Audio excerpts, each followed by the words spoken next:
Russia on Thursday criticized Britain's plan to help Ukraine develop a new ground-launched ballistic missile, saying the move was not a step towards peace. Russian Foreign Ministry spokesperson Maria Zakharova reacted after London announced a fast-track project codenamed Nightfall to develop deep-strike ballistic missiles for Ukraine as part of its military support against Russia.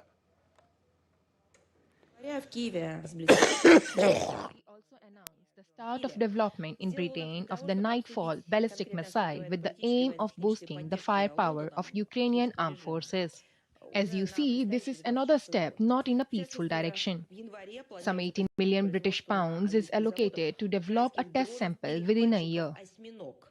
И увеличить в последующем их выпуск до 1000 единиц. Russia considers it unacceptable for Western powers to deploy forces under a possible future peace deal for Ukraine. She added that any such soldiers would be considered by Moscow to be legitimate targets.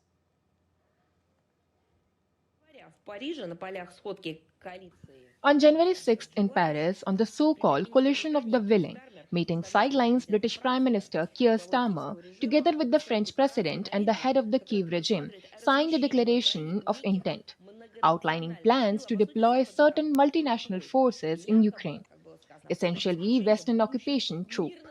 Our position remains unchanged and it is well known. Any foreign contingents in the Ukraine will be regarded as legitimate targets for the Russian armed forces.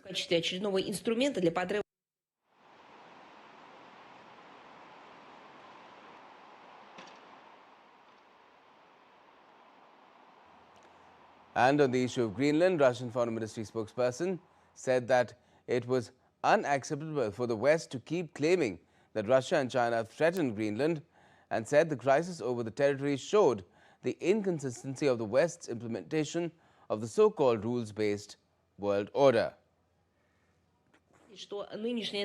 We stand in solidarity with China's position on the unacceptability of references to certain activity of Russia and China around Greenland as a reason for the current escalation. Before they accuse others in emerging rifts between them, NATO and European Union bureaucrats should first acknowledge their own responsibility for deep and quick erosion of global security and global legal framework.